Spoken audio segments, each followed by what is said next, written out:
This is the Art Marketing Minute with Eric Rhoads, author of the Amazon best-selling book, Make More Money Selling Your Art. In the Marketing Minute, we answer your questions to help your art career. Brought to you by artmarketing.com, the place to go to learn more about marketing. Now, here's your host, Art Magazine publisher, Eric Rhoads. Thank you, Jim Kipping, and thank you for joining us today. I am here. My goal is to eliminate the idea of the starving artist. So let's get right to today's questions. Here's a question from Carolyn Hancock. It doesn't say where Carolyn is from, but she says, Eric, I'd love to get your feedback on writing an exhibition proposal. I've created a body of work that should be exhibited as a whole for the full impact. What is the best way to interest today's galleries or museums or nonprofits? Thanks for all you do for supporting artists. Well, Carolyn, I got to tell you, I'm not big on writing proposals. I have spent so much of my life writing proposals and having them rejected and not having them even read in some cases that I decided I'm just not doing proposals anymore. I think it's a big, giant waste of time. Now, there are certain environments where proposals are necessary. You know, like if you're doing proposals for a grant or something, absolutely got to do it. It all seems very formal to me, but I like to think that we tend to hide behind email and proposals and PDFs and things like that. The reality is that if you want to get something done, it's best to either get face-to-face or phone-to-phone. Let me explain why. Let's imagine for a second that you're a busy gallery or museum director. You get hundreds of emails a week. Everybody's asking you the same question. Everybody wants to be in your gallery. You know, gallery owners tell me they get 1,500, 2,000 unsolicited artists who are reaching out every week or every month to try to get into their gallery. Well, you don't want to do what everybody else is doing. You want to be different.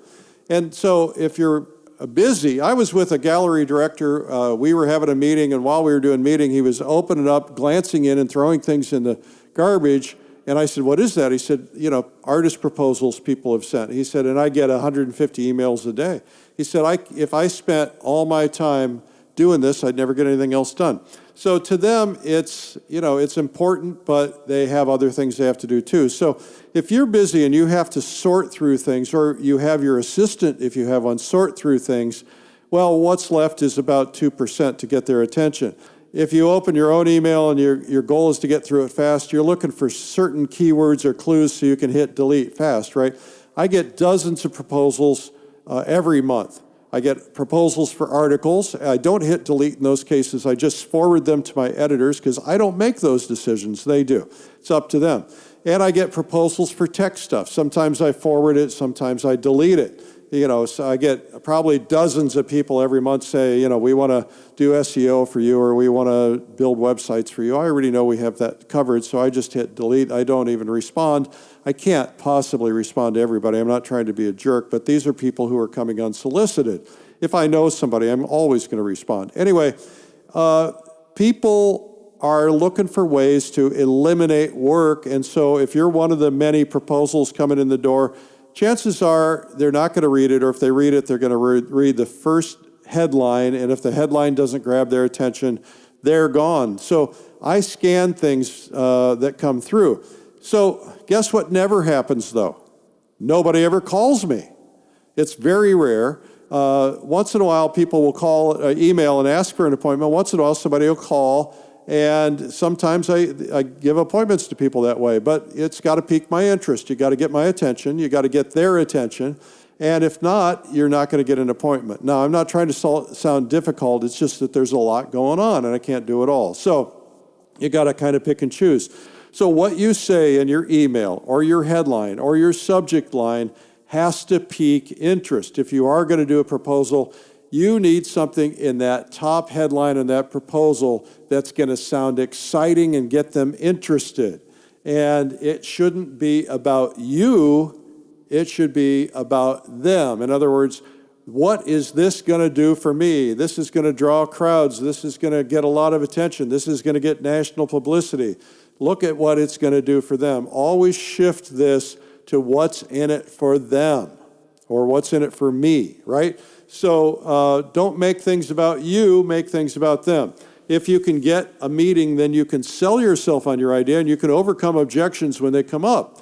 I was in a meeting the other day and somebody brought up a couple of objections. I said, "Oh, I'm glad you mentioned that because here's why that's not a problem." And then they went, "Oh, yeah, okay." But you can't do that when they're reading a proposal, and most people are not going to give you the time and attention to call you and ask you those questions.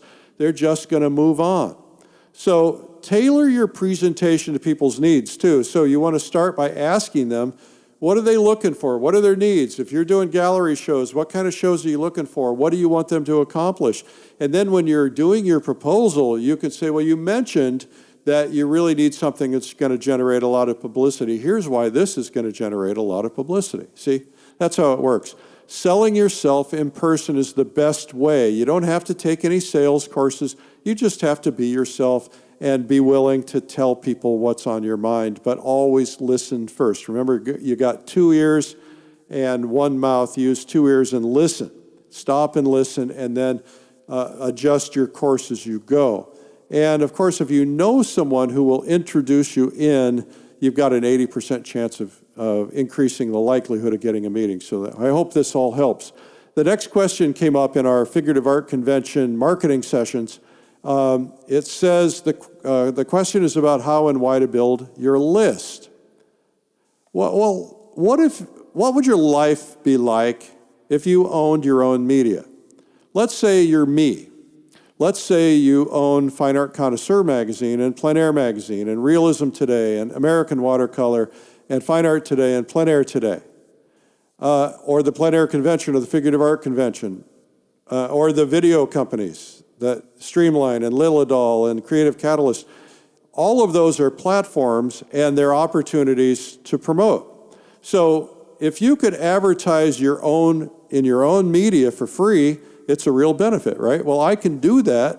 Other people pay a lot of money to be in my media, but I can advertise my own stuff for free because it's my company promoting my company, right? So what if you could do that? Well, building a list is like having your own media. When you have a mail list, an email list, and by the way, both are a good idea, you can email them or mail them as much as you want. Of course, you want to be respectful. You don't want to overmail. You want to be careful about that. And you want to make sure they've opted in to receive things, but you can do anything you want. So now you can email things like new painting announcements, workshop announcements, newsletters, and things like that.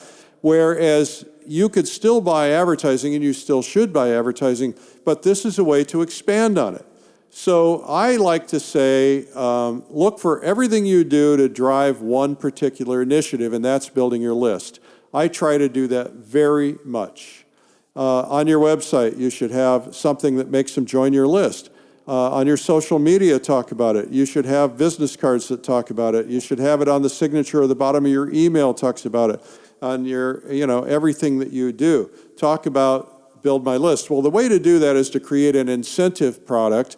Let's say you want to do the 20 best paintings you've ever done or 25 best paintings. You can say, I've got an ebook of the 25 best paintings I've ever done and the stories behind them.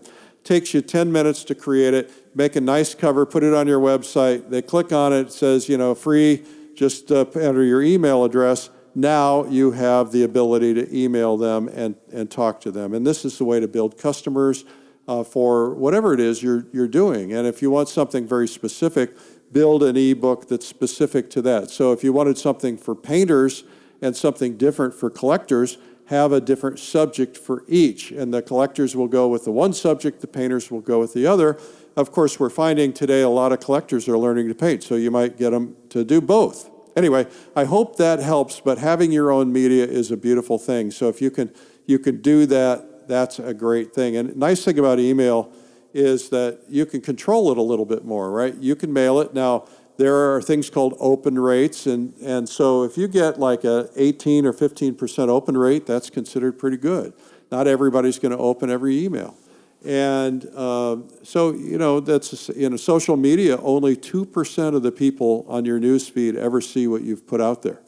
Only 2%. So if you've got 10,000 people, you're getting to, 200 people. And we all think that everybody sees everything, but it's just not true.